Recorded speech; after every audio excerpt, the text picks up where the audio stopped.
Pertanyaannya di mana skripsi Joko Widodo saat Lu ini? kan ada sekarang di... Tidak ada, Prof. Ini saya punya datanya kok. Di mana? Dari ETD. mana? Itu tadi saya... Dari mana ETD. ada? Dari mana ada? Saya datang beberapa kali ke Fakultas Perpustakaan Fakultas Kehutanan UGM. Coba Profesor Kuncoro datang Belum, besok saya ke... udah punya datanya dari sini. Iya, ETD. ETD itu apa? Electronic Thesis and Dissertation. Nah sekarang barangkali sudah dimasukkan di elektronik itu semuanya. Gitu loh. Dan sekarang di dalam rangka komputerisasi semuanya, semua data dimasukkan di elektronik itu. Kemudian semua orang bisa mencari melalui ETD itu. Tidak harus secara fisik. Malah kalau misalnya fisiknya harus ada, itu ketinggalan zaman. Oke. Nah, dari ETD Joko Widodo yang Profesor Kuncoro lihat di ETD itu, ada nggak lembar pengesahan pengujinya?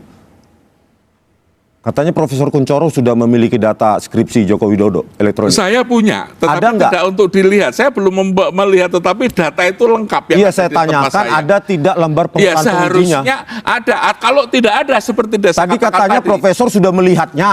Sudah melihatnya, Iya. tapi tidak harus melihat itu detail semuanya. Loh, itu kan cuma 3 halaman pertama lembar pengesahan penguji. Yang saya lihat ini ada kira-kira 20-30 halaman, bukan hanya persoalan ijazah. Ada tidak lembar pengesahan pengujinya? Saya tidak melihat, saya belum melihat. Tadi katanya Nanti melihat. kalau, loh, siapa yang melihat? Tadi melihat. Saya punya data saya itu mulai dari dia pengumuman diterima di UGM sampai dengan yang namanya ijazah di belakang.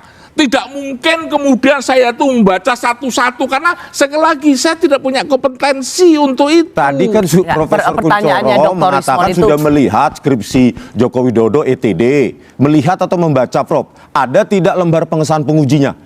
Di situ nama hanya penguji, itu pertanyaannya. tanda Jadi tangannya, ketika Prof punya kalau datanya di itu ada tanda ETD-nya tangannya atau bisa tidak? jadi. Tapi apakah di situ saya ada datanya? Saya tidak sedetail itu. Jadi punya datanya tapi tidak melihat Iya, sedetail sedetail itu. itu. Dan karena apa? Saya tidak punya kompetensi. Loh, enggak.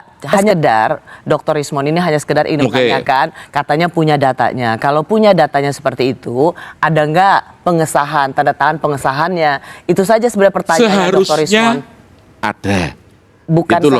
seharusnya ada. Karena sekali lagi ini adalah sebuah aturan di universitas. I know, begini pertanyaannya Dr. Rismon ini sederhana. Ketika Prof. Kuncoro mengatakan saya punya datanya, pertanyaannya simple. Ketika punya datanya, itu ada lembar pengesahannya nggak ijazahnya? Saya tidak tahu. Saya tidak tahu.